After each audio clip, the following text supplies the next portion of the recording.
इरशाद आरिफ साहब, आगाज़ में आपसे करती हूँ सर। 48 घंटों की खुशखबरी मौलाना ने सुनाई थी और आज मुसव्विदे की तैयारी पर भी बात हो गई कि तैयार हो गया मुसव्विदा। तो आपको लगता है कि अब तैयार है अपोजिशन अपनी देरीना ख्वाहिश को पूरा करने के लिए, या कर पाएगी?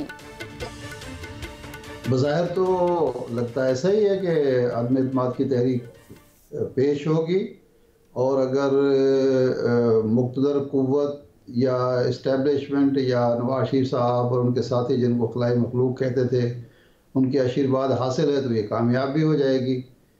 लेकिन अगर अपोजिशन अपने बलबूते पर यह तहरीक कामयाब करना चाहती है तो मेरा नहीं ख्याल कि इसकी कामयाबी के इम्कानात हैं, इसलिए कि हमारे यहाँ एक देरीना कल्चर है कि किसी भी पार्टी में जब लोग होते हैं, खा वो इत्तेहादी हूँ या उस पार्टी के अरकान हूँ, उन्हें अपनी लीडरशिप से, अपनी पार्टी से शिकायत रहते हैं और उनका इजहार भी वो करते रहते हैं, चूंचरा होती रहती है। लेकिन जब मौका आता है तो वो इकट्ठे होते हैं और अपनी लीडरशिप के साथ खड़े होते हैं। ये तमाशा हम पीपल्स पार्टी के दौरे हुकूमत में भी देखते रहे हैं, मियां नवाज शरीफ साहब के दौरे हुकूमत में भी देखते रहे हैं कि वज़ीर जो थे वो हमारे पास सहाफ़ियों के पास बैठ के गिले शिकवे अपनी क़यादत के करते थे, लेकिन कभी देखा नहीं है कि उन्होंने अदम एतमाद का तो सिर्फ एक ही मौका 85 की असम्बली के बाद आया था बेनज़ीर साहबा के, लेकिन नवाज शरीफ साहब के ख़िलाफ़ भी कोशिश होती रही, पीपल्स पार्टी के दौर में भी कभी ऐसा नहीं हुआ कि बजट के मौके पर ये लोग गैर हाजिर हो गए हों, बजट पास ना हो सका हो,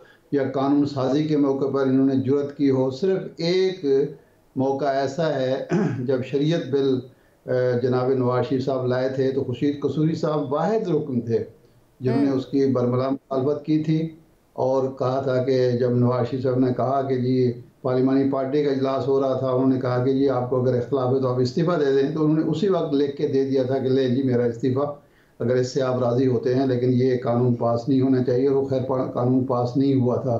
तो एक ही मेंबर असम्बली हमें तो याद है, इसके अलावा तो हमें याद नहीं है कि किसी मेंबर असम्बली ने ऐसी जुर्रत या हरकत की हो।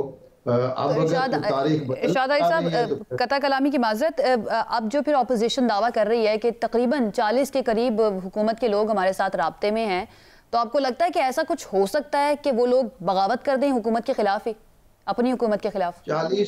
40 तो क्या, अगर 20 अरकान भी होते तो ये अदम एतमाद की तहरीक पिछले हफ्ते मंजूर हो चुकी होती और मियाँ जनाब इमरान खान इस वक्त मुल्क के वज़ीर आज़म ना होते, क्योंकि ये जो जिन हालात में ये बासी कड़ी में उबाल आया है वो हालात दौरा रूस से पहले ज्यादा सख्त थे। दौरा रूस के बाद तो सूरत हाल थोड़ी सी तब्दील हुई है, तो 20-25 अरकान का अभी मामला नहीं है। तो यानी ऑपोजिशन ब्लफ कर रही है, या फिर ये नर्व्स की गेम बना दिया, या फिर ऑपोजिशन ऐसे?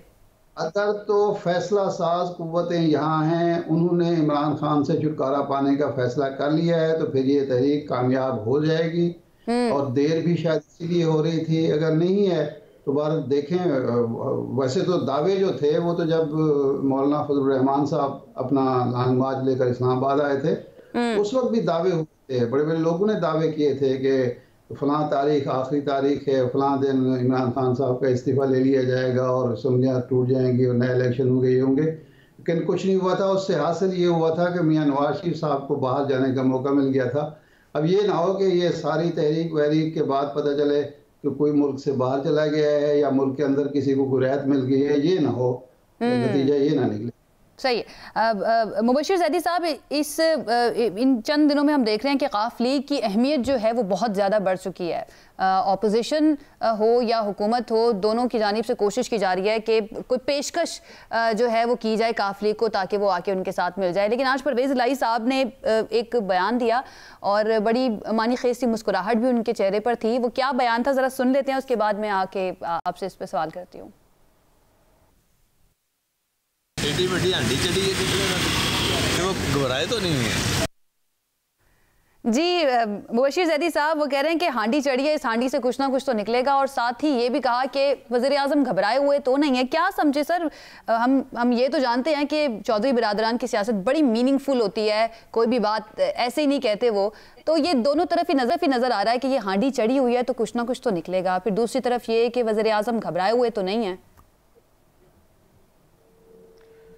देखिए मेरे ख्याल में घबराए हुए तो थे जब भी वो काफ लीग के पास गए, मगर ये हमें समझना होगा कि तहरीक अदम इत्माद का ऐलान अपोजिशन ने किया है कि वो इसको जो है पेश करेंगे और कामयाब करेंगे, तो लिहाजा सबका सब जो ओनस है वो इस वक्त अपोजिशन के ऊपर है। अपोजिशन को इत्तेहादियों की ज़रूरत है, और कम से कम काफ लीग के हवाले से तो ये कहा जा सकता है कि वो अब अपोजिशन का साथ नहीं दे रहा है, क्योंकि आज आपको जैसे आपने तस्करा भी किया कि मोनिस इलाही की आज मुलाकात भी हुई वज़ीर आज़म से, और उन्होंने ट्वीट भी किया, तो काफ लीग तो आप मेरा नहीं ख्याल कि अपोजिशन के साथ है। दूसरी जहाँ तक आप MQM की बात करते हैं तो मेरा नहीं ख्याल कि MQM का भी ऐसे कोई इरादा है। जहाँ तक हुकूमती अराकीन तोड़ने की बात है तो देखिए एक फ्लोर क्रॉसिंग का लॉ है। अगर वज़ीर आज़म के जो अदम इत्माद आएगी उसमें ओपन शो ऑफ हैंड्स होगा, तो उसमें स्पीकर जो है वो रूलिंग दे सकते हैं कि जनाब फ्लोर क्रॉसिंग का लॉ है, अगर कोई PTI वाला खिलाफ भी वोट करना चाहता है तो वो नहीं कर सकता। तो मुझे नहीं समझ आ रही कि अपोजिशन नंबर गेम कैसे पूरे करेगी यहाँ पर। ठीक है, उन्होंने एक प्रेशर बिल्डअप किया है, लॉन्ग मार्च भी चल रही है, जरदारी साहब जो है बहुत ज़्यादा मूव कर रहे हैं। एक और आपको खबर दूं कि अभी कुछ देर पहले ये भी हुआ है कि पीपल्स पार्टी और नून लीग में इस बात पर जो इख्तिलाफ था कि अगर तहरीक अदम इत्माद कामयाब हो जाती है तो क्या इंटरिम सेटअप आएगा या स्नैप इलेक्शंस की तरफ जाएंगे, तो उन पर कम से कम ये इत्तफाक हो गया है कि कोई इंटरिम सेटअप नहीं होगा। अगर ये तहरीक कामयाब होती है तो इलेक्शंस की तरफ जाएंगे। अब ये भी हो सकता है कि वज़ीर आज़म खुद जो हैं वो फ्रेश इलेक्शंस कॉल कर लें। उसमें जाहिर है उनके लिए भी इतना डेंजर है और अपोजिशन के लिए भी डेंजर है, मगर फ़िलहाल सूरत हाल बहुत फ्लूइड, जिसे हम अंग्रेज़ी में कहते हैं या उर्दू में कहते हैं, गैर वाज़े है।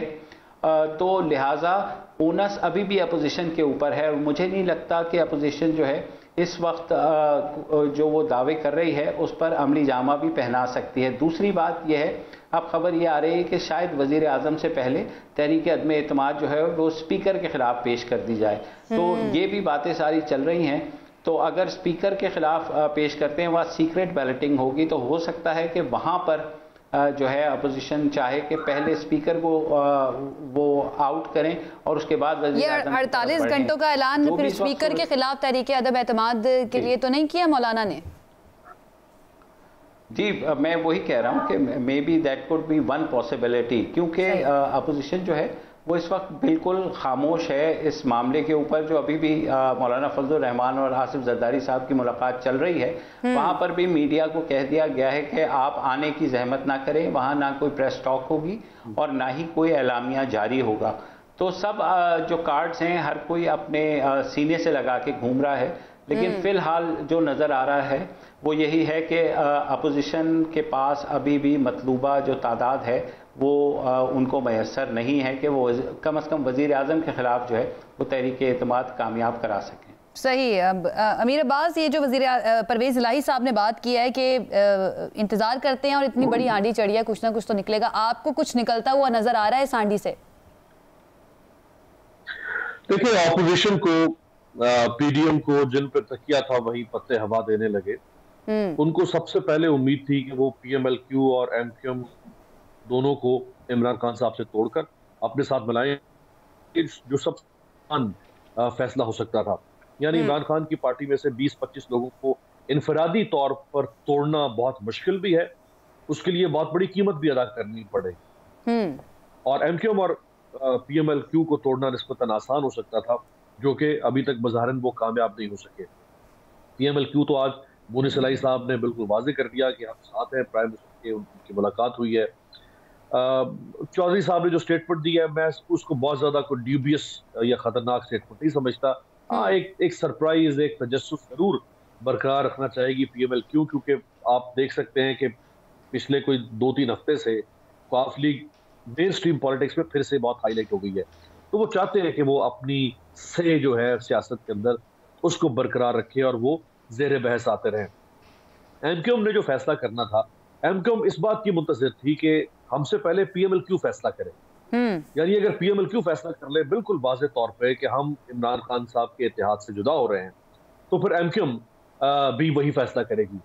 वरना एमक्यूएम अकेले इस पूरे वो कोयलों की दलाली में मुंह काले वाली बात है। यानी वो अपने ऊपर ये सारा मलबानी या नजलानी करवाना चाहती कि हमने एक गवर्नमेंट को टॉपल किया या हम किसी के आलाकार के तौर पर इस्तेमाल हुए।